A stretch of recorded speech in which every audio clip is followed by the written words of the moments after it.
1990년대 말까지만 해도 대도시 상가나 또 시골 작은 상점에서는 크리스마스 캐럴이 요란하게 울렸습니다. 크리스마스 찬송을 들을 수가 있었죠. 믿는 사람이나 믿지 않는 사람이나 12월이 되면은 성탄 찬송이 가게 스피커를 통해서 울려 나오는 데 대해서 시비 거는 사람이 거의 없었습니다. 12월은 성탄절이니까 당연히 그냥 크리스마스 캐롤이 울려 퍼지는 것을 그냥 인정을 했어요. 그런데 요즘 크리스마스 캐롤 음악 듣기가 상당히 어려워졌습니다. 시내를 나가봐도 성탄 찬송 틀어주는 가게 없고, 물론 시비 거는 사람도 있겠지만은 심지어는 믿는 가게들도 더 나아가서는 교회들도 성탄 트리 하지 않고 또 크리스마스 찬송을 부르지 않는 그런 곳도 있는 것을 봅니다.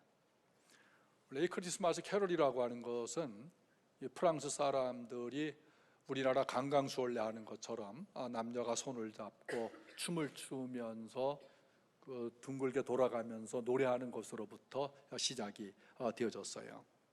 교회는 종교개혁을 거치면서 1426년 성직자였고 시인이었던 존 오들리라고 하는 분이 25곡의 성탄 캐럴을 작곡 작사해서 출간하면서 성탄절 교회 음악으로 자리매김하게 되었습니다.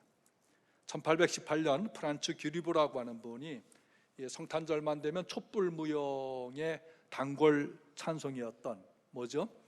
고요한 밤 거룩한 밤, 그것을 작곡해서 널리 퍼지게 되었고요.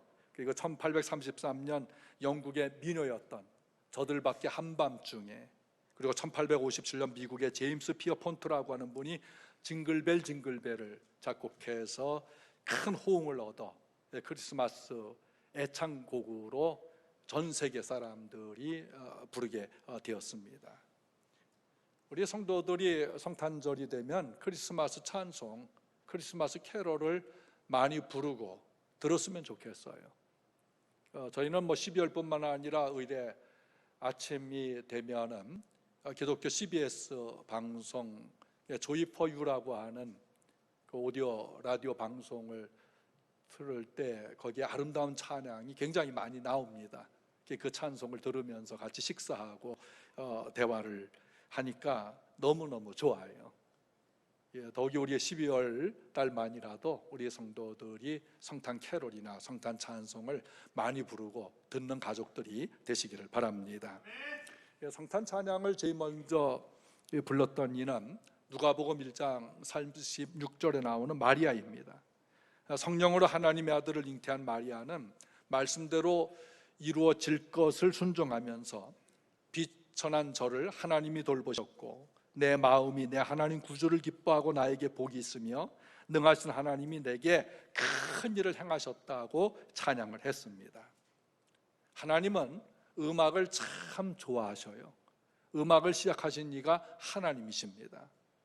인간을 창조하기 전에 하나님께서 천사를 창조하셨죠. 그 천사를 통해서 하나님은 영광스럽게 찬양을 받으시는 것을 기뻐하셨어요.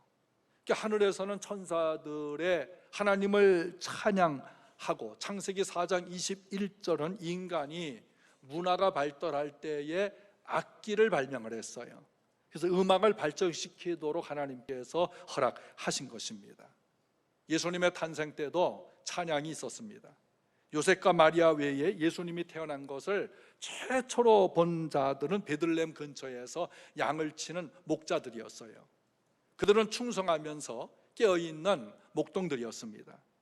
8절에 그 지역의 목자들이 밤에 밖에서 자기 양떼를 지키더니, 밤과 낮을 만드신 하나님은 낮에는 일을 하고 밤에는 쉬라고 밤과 낮을 구분해서 주셨습니다.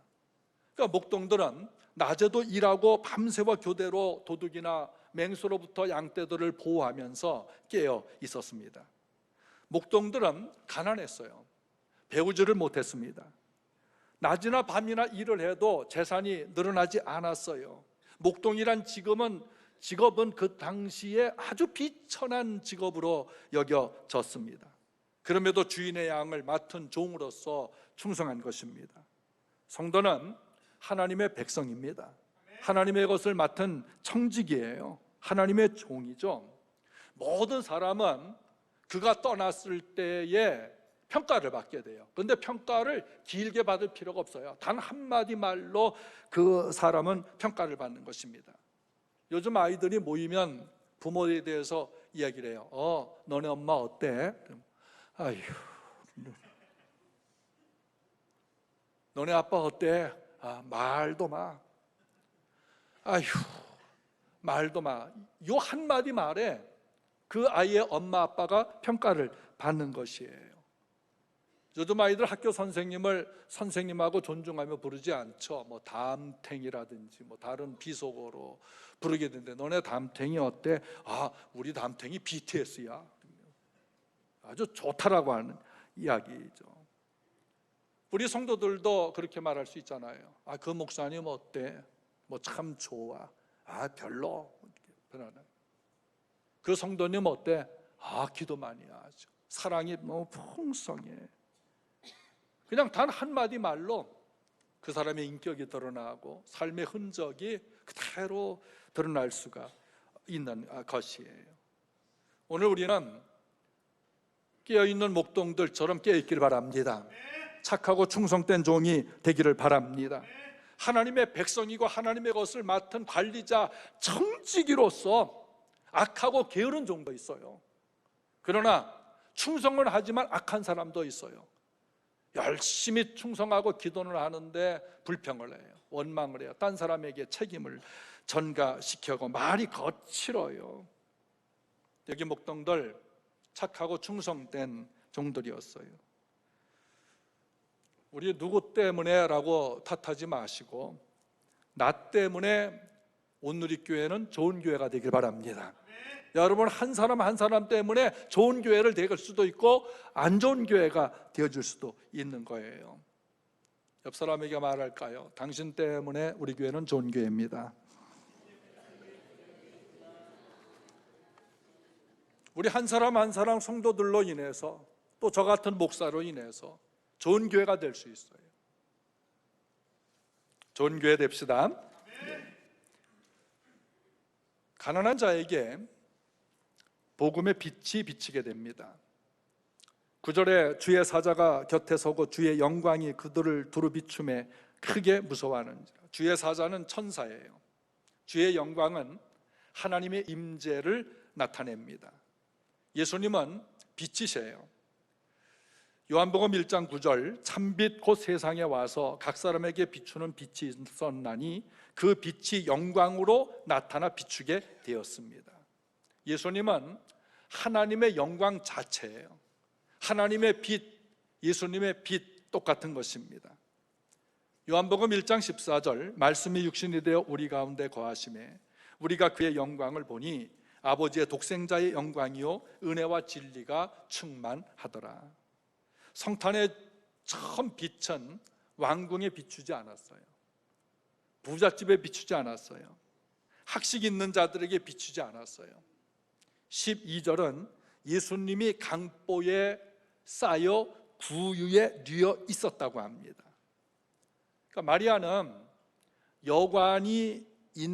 여관과 딸린 동굴, 가축이 사는 곳에서 아기를 낳았어요. 포대기에 싸서 짐승 밥통 우리에 아이를 뉘었습니다. 가난했죠. 7절은 요셉과 마리아가 머무를 집이 없어 마구간에서 아기를 낳았고 구유에 뉘었다고 증언하고 있습니다. 예수님은 가난했어요. 목동들도 가난했습니다. 가난한 이는 가난한 일을 알아봅니다.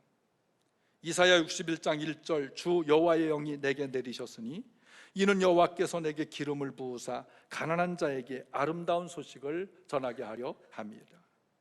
왜 가난한 자에게 먼저 예수께서 알려졌을까요? 고린도전서 1장 28절 읽습니다.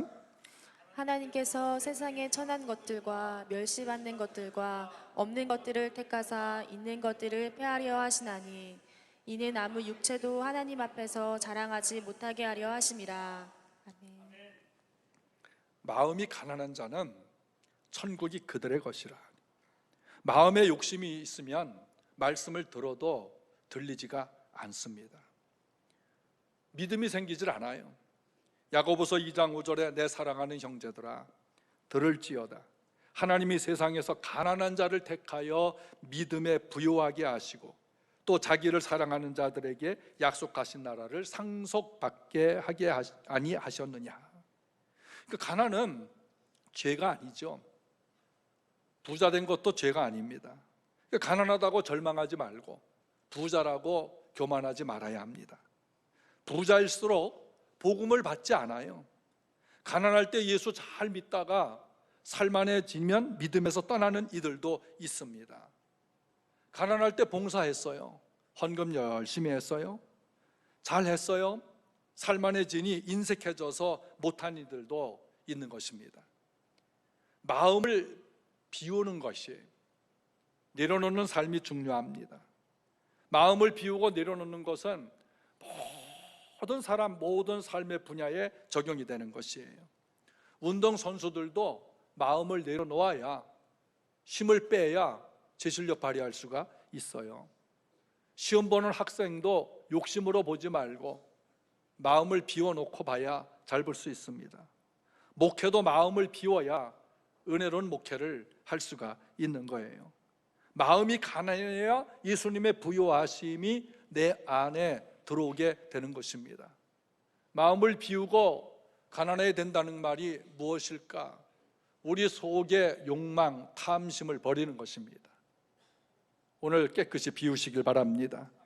그 속에 청결한 마음이 들어와요. 마음이 청결한 자가 복이 있나니 저희가 하나님을 볼 것임이요. 이 기쁨의 좋은 소식이 가난한 목동들에게 먼저 전달되었습니다. 예수님 당시 로마 황제는 가이사 아구스도였고 유대 왕은 헤롯이었습니다. 로마 황제 아구스도와 유대 왕 헤롯은 모든 일을 명령하는 것은 자신들의 몫이라고 생각을 했어요. 지금도 대통령이나 높은 사람들은 자기는 국민들에게 지시할 수 있다고 생각을 해요. 명령권이 있다고 생각을 합니다. 근데 그들의 생각은 틀린 거예요. 모든 일을 통제하고 섭리하시는 분은 하나님이십니다. 아구스도 황제가 명을 내려 고향으로 가서 호적하라고 했을 때 요셉과 마리아는 왜 갑자기 고향에 가서 호적하라고 할까라는 의구심이 들었지만 그 명령은 미가서 5장 2절 베드레헴 에브라다야 너는 유대 족속 중에 가장 작을지라도 이스라엘을 다스릴 자가 내게서 내게로 나올 것이라. 그의 근본은 상고의 태촌이라는 말씀을 이루는 것이었어요. 10절에 천사가 이르되 무서워하지 말라 보라 내가 온 백성에게 미칠 큰 기쁨의 좋은 소식을 너희에게 전하노라. 여기 10절에서 중요하게 언급되는 말이 있어요. 온 백성에게 큰 기쁨의 좋은 소식이라고 하는 것입니다. 이 좋은 소식이라고 하는 말은 창세기 1장에 하나님이 창조를 해놓으시고 보시기에 좋았더라라는 말과 똑같은 것입니다. 오늘 성탄의 계절에 여러분 마음이 좋으시길 바랍니다. 가정에 좋은 일이 있기를 바랍니다. 그런데 그 좋음이라고 하는 것이 무엇일까? 예수님을 의미합니다. 예수님이 너희에게 좋은 소식이라, 큰 기쁨의 소식이라. 목동들은 기쁨의 좋은 소식이 없었어요. 양이 늘어나고 새끼를 낳고 젖을 많이 짜고 털을 깎아도 그것은 모두 다 주인의 것이었어요. 그때만 좋은 것이었어요. 삶에 무슨 기쁨의 좋은 소식이 그들에게 없었습니다. 오늘날 이 민족에 무엇이 좋은 소식입니까? 여러분 삶에 어떤 좋은 소식이 있습니까? 11절 12절 읽겠습니다. 오늘 다윗의 동네에 너희를 위하여 구주가 나셨으니 곧 그리스도 주시니라. 너희가 가서 강보에 쌓여 구유에 뉘어 있는 아기를 보리니 이것이 너희에게 표적이니라 하더니. 목동들이 기뻐할 표적 예수님이셨습니다. 성탄절에 예수님이 없다면 기쁨이 아니에요. 요즘에 예수님은 성탄절인데도 배척당하고 있어요. 사탄에 쏟고 있어요. 예수로 대체된 상품 산타클로스에 예수를 빼앗기고 있어요. 산타클로스를 반대하고 예수님을 부각하면 아이들의 동심을 깬다고 벌떼같이 일어나서 항의를 하는 시대입니다. 근데 요즘은요 3살, 4살 아이들도 산타 할아버지 믿지 않아요. 엄마 아빠가 선물 주는 거 다 알고 있어요.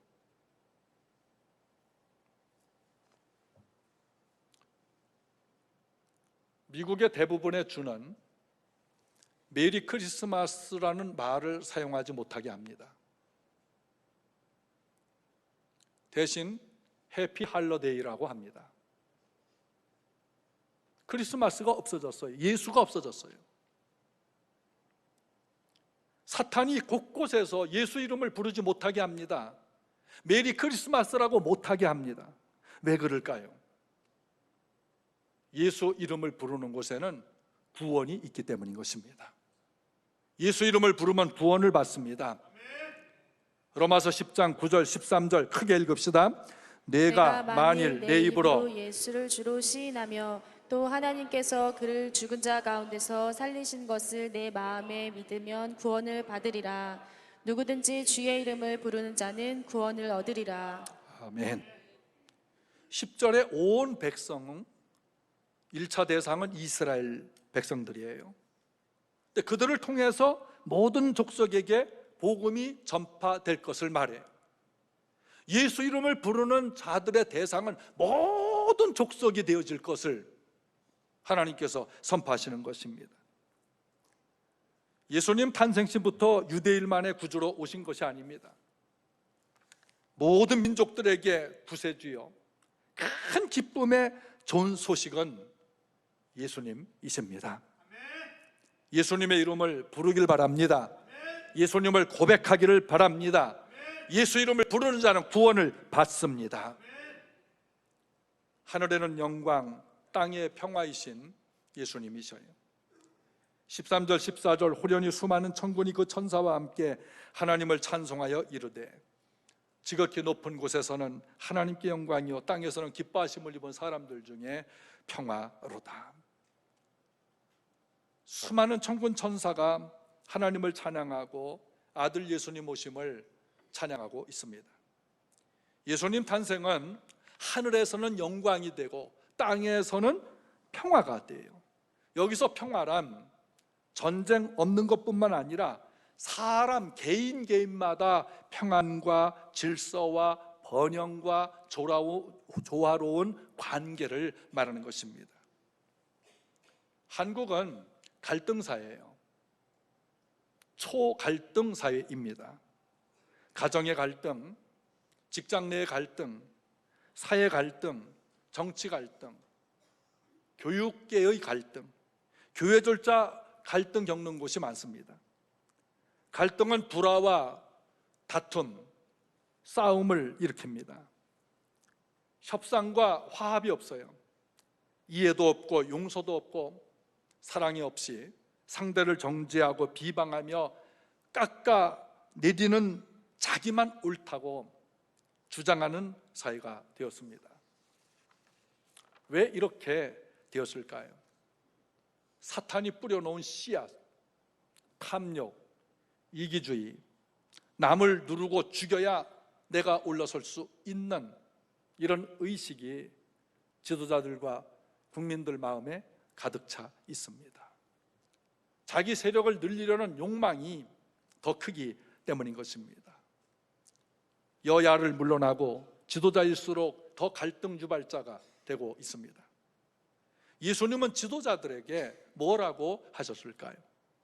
베드로전서 5장 3절 맡은 자들에게 주장하는 자세를 하지 말고 양무리의 본이 되라.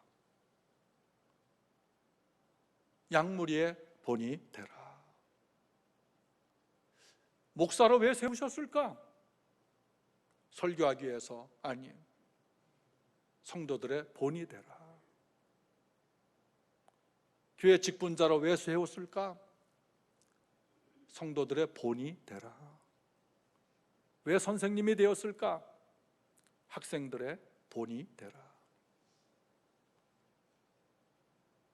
본이 됩시다. 지도자는 왜 세웠나요? 본이 되라고. 본이 되라고. 본이 되는 성도가 됩시다. 정치인은 국민에게 본이 되고, 교육관은 학생들에게 본이 되고, 목회자들은 성도들에게 본이 되고, 어른들은 아이들에게 본이 되고,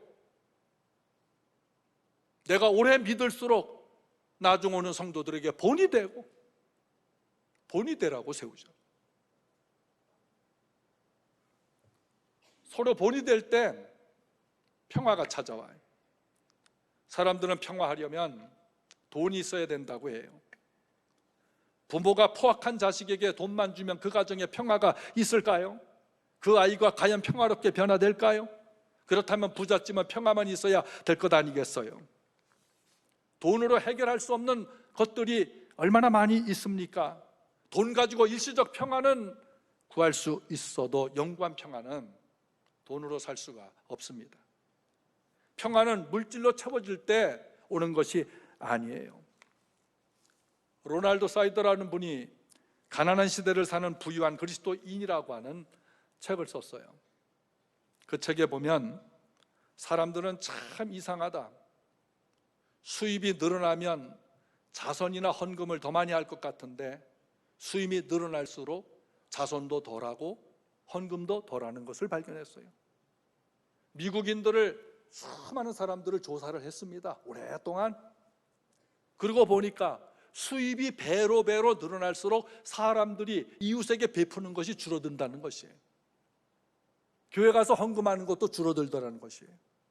퍼센트리도 따져보면 가난할 때 이웃에 대한 구제를 더 많이 하는 거예요. 헌금을 더 많이 하는 거예요. 이런 현상은 어느 나라나 그 사회에 소득 격차가 더 벌어지게 하고 선진국일수록 빈곤층이 더 많아지더라.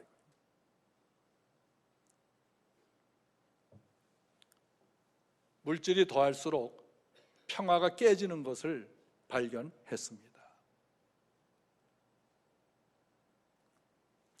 사랑하는 성도들, 하나님은 아들 예수님을 세상에 보내실 때 하늘 영광을 다 버리게 하시고 육신으로 보내셨습니다.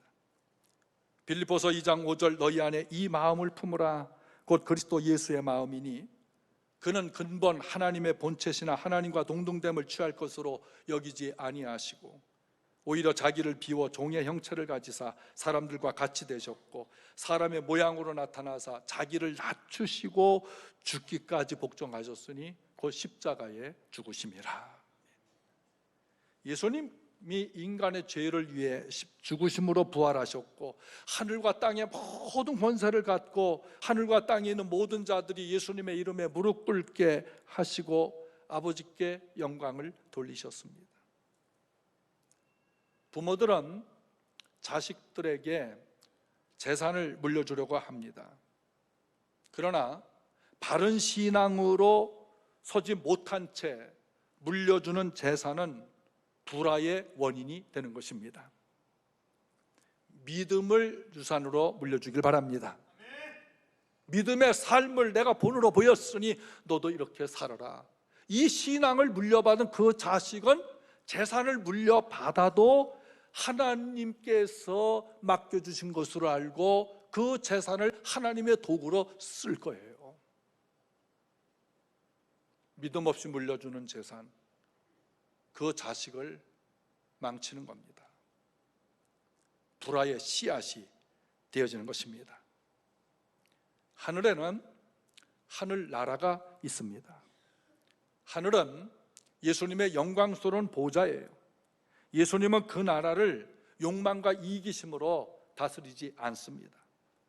누가복음 12장 31절 다만 너희는 그의 나라를 구하라 그리하면 이런 것들을 너희에게 더 하시리라. 적은 무리여 무서워하지 말라.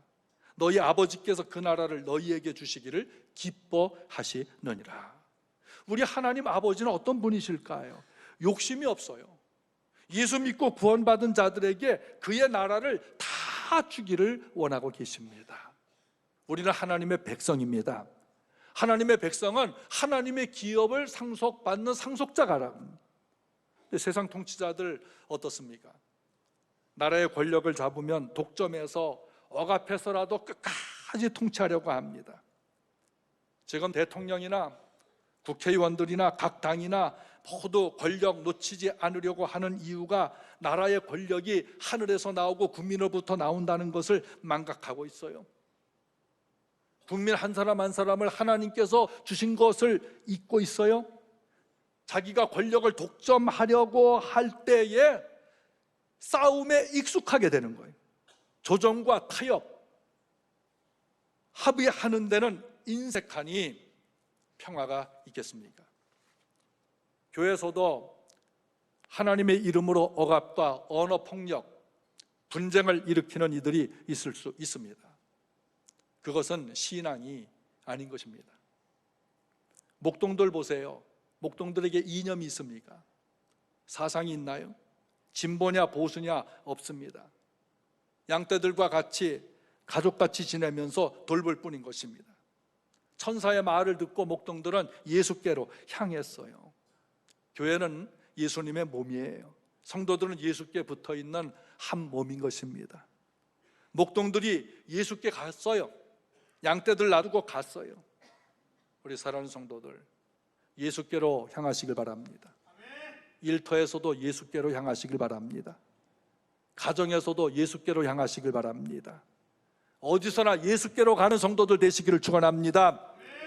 예수님을 보면 사람이 보이는 거예요. 꼭 예수님을 보고 사람을 보세요. 예수님을 보면 사람을 사랑하게 됩니다. 평화를 추구하게 돼요. 타협과 용서와 배려, 공감, 예수님을 보면 이런 능력이 배양되는 것이에요. 갈등 유발자가 아니고 평화를 만드는 화목자가 되는 것입니다. 우리가 머무는 곳에 하나님께 영광이고 가정과 개인과 가정과 사회에 평화가 있기를 축원합니다. 지금은 예수님의 초림과 재림 사이에 살고 있는 때입니다.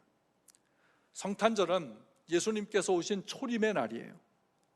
교회력으로 요즘을 대강절이라고 합니다. 예수님의 재림을 기다리는 계절이에요. 예수님의 재림을 기다리는 성도가 되길 바랍니다. 초림과 재림 사이를 말세 또는 종말이라고 그래요. 이 시기에 성경이 가장 강조하는 것은 깨어 있으라입니다. 깨어 있읍시다. 깨어 있읍시다. 목자들은 밤에 양떼를 지키느라 깨어 있었어요. 졸리고 피곤하고 저절로 감기는 밤에 깨어 있었습니다. 깨어 있는 것은 대단히 어려운 일입니다. 저는 정방 군복무할 때 휴전선에서 보초를 서는 어느 이슥한 밤이었습니다. 당신은 12시간 쓰고 12시간 쉬는 그 추운 겨울에 밤을 12시간 보초 선다 생각해 보세요. 허리도 뻐근하고 다리도 아프고 졸리기가 말로 할 수 없었습니다. 어느 추운 겨울날 제 아래 병사에게 나 너무 졸려서 벙커에 들어가서 잠깐 눈 붙이고 나올게 하고 너는 깨어 있으라, 나 잠깐 잘게 하고 벙커에 들어가서 조금만 자고 나온다는 게 깜빡 잠들었던 것 같아요. 잠결에 누군가 내 발을 툭툭 찼습니다. 화들짝 놀라 깨어보니까 중대장님이 와 계신 거예요. 김일병, 예, 일병 김창환.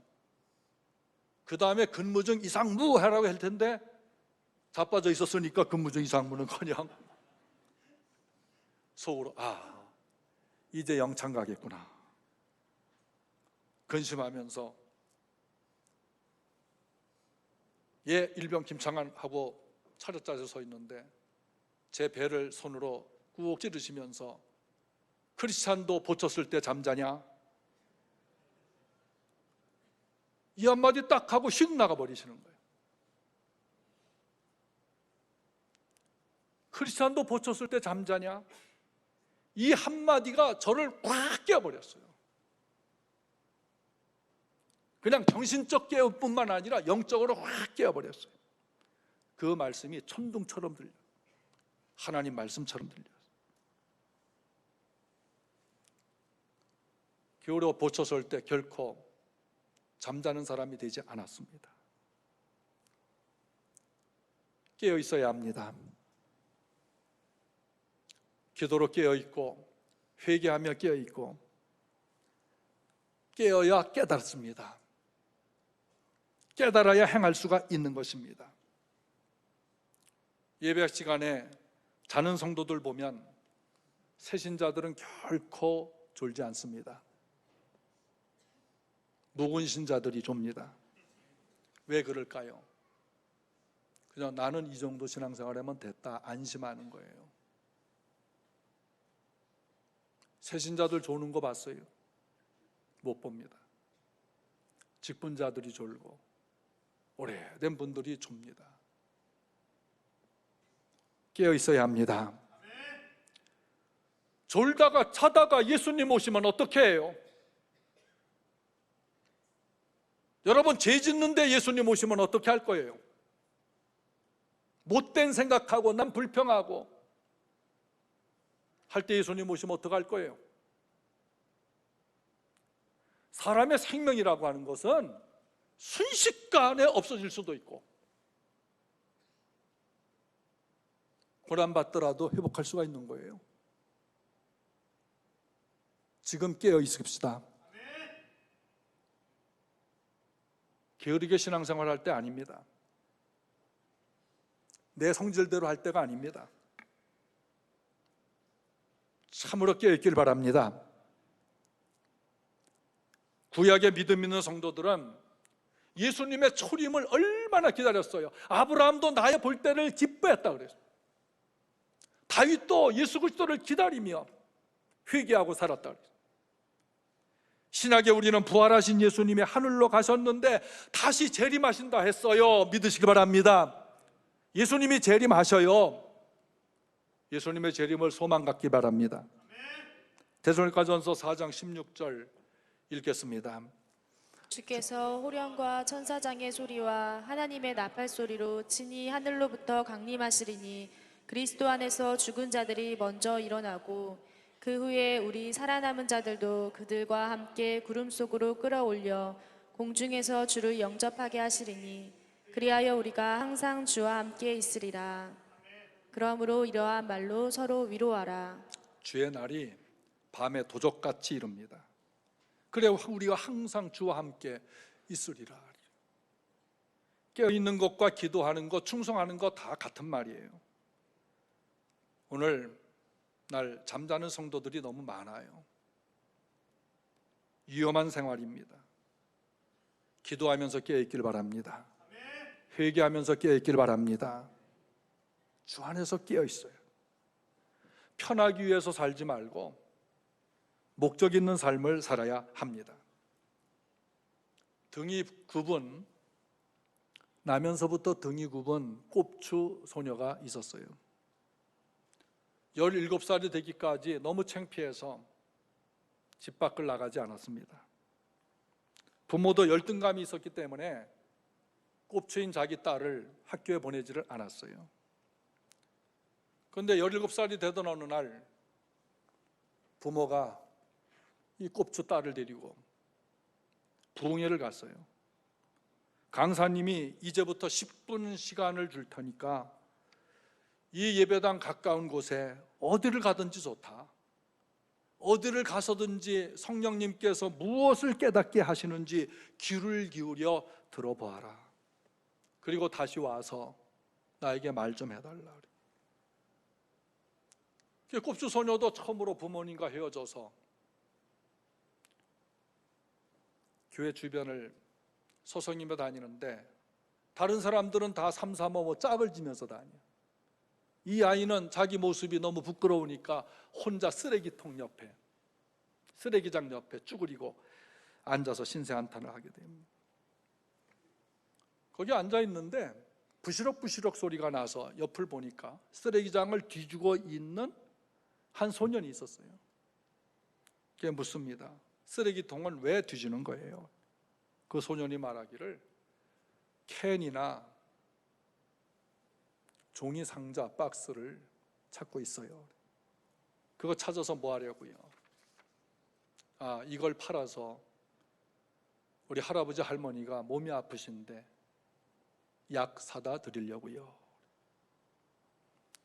그 순간에 성령님이 이 꼽추 소녀에게 큰 깨달음을 주었어요. 쓰레기도 쓸모가 있는 거구나. 쓰레기도 쓸모가 있구나. 쓰레기가 팔려서 약값이 된다면 나도 병든 사람들을 위해서 약이 될 수가 있겠구나. 강사님께 얘기를 했더니 양로원을 소개해 줬어요. 양로원에 들어가서 할머니 할아버지들의 연약함을 섬기는 소녀가 되었습니다. 사랑하는 성도들, 하나님께서 여러분을 세상에 내실 때는 분명한 목적이 있는 것입니다. 지금 나의 상태가 어떤 게 그게 아니에요. 어떤 상태든지 분명한 목적이 있는 것입니다. 우리 박한 집사님 여기 나와 있지만 엊그제 부부가 찾아와서 또 전시회를 한다고 해서 제가 무척 기뻤습니다. 양쪽 눈이 안 보이는데 그림을 그리는 화가이십니다. 전시회를 합니다. 강원도에서 제일 가는 화가로 추천받아서 전시회를 해줍니다. 우리 집사님이 사고당해 눈을 잃었을 때 얼마나 낙심하고 죽으려는 마음을 얼마나 많이 가졌겠습니까? 그런데 하나님은 목적이 있으신 거예요. 아직도 고통스러운 삶을 살고 있지만 시각장애인 화가를 통해서 얼마나 많은 사람들에게 그림을 통해서 집사님의 삶을 통해서 희망을 주고 있는지 몰라요. 그 속에서 예수님을 발견하게 하고 있어요. 여러분, 분명히 여러분은 삶의 목적을 두고 하나님께서 세상에 보내셨습니다.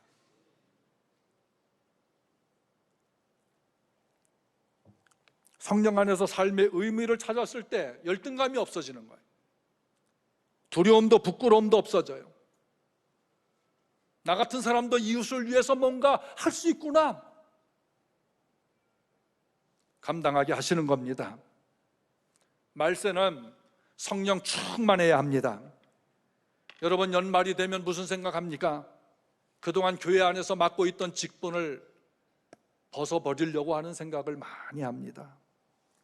구역장도 부구역장도 교사도 천양대도 여러 가지 맡았던 직분을 내년에는 그만해야지, 이런 생각들을 합니다. 이해해요. 얼마나 힘든 삶이면 저렇게 살까? 좋습니다. 그러나 하던 일을 안 하고 내려놓는 것이 성령님의 음성입니까? 그것이 하나님의 뜻이라고 확신합니까? 목사님이 내려놓으라고 했잖아요. 왜 그걸 꼭 그렇게 해석을 하십니까? 부탁합니다. 내려놓지 마세요. 정말 내려놔야 될 분들 있어요. 그런 분들 저한테 개인적으로 전화를 하세요. 성령님이 깨닫게 하셔서 그만두라고 하시면 그땐 그만두세요. 물어보고 결정을 하세요. 하나님은 우리를 세상에 내실 때 내가 그렇게 살아야 할 때, 어떤 지위를 맡고서 살고자 할 때 그것을 감당하게 하시는 분은 성령님이십니다. 내가 한다고 생각하지 마세요. 교만이에요. 하나님이 공급해 주시는 힘으로 할 수가 있는 것입니다. 감당하게 하시는 분은 하나님이셔요. 우리 충성하다가 예수님 맞이하시길 바랍니다. 직분 감당하다가 하나님 부르시면 믿음 지켰습니다. 충성했습니다. 면류관 받으러 가시길 바랍니다. 질서와 번영, 평화와 부흥은 섬기는 이들을 통해서 하나님이 주시는 것입니다. 아쉬울 때 내 욕망과 피로만을 위해서 하나님을 찾는 신앙은 벗어나야 합니다. 인간에게 꼭 필요하고 귀한 것은 구하지 않아도 주셔요. 여러분 잠자다가 일어났을 때 하나님 오늘도 해가 뜨게 해주세요 기도합니까? 오늘도 빛이 비치게 해주세요 기도합니까? 가물 때는 비를 구할 수가 있지만 일반적으로 우리가 비를 내리게 해달라고 물 마시게 해달라고 기도합니까? 숨 좀 쉴 수 있게 공기 달라고 기도합니까?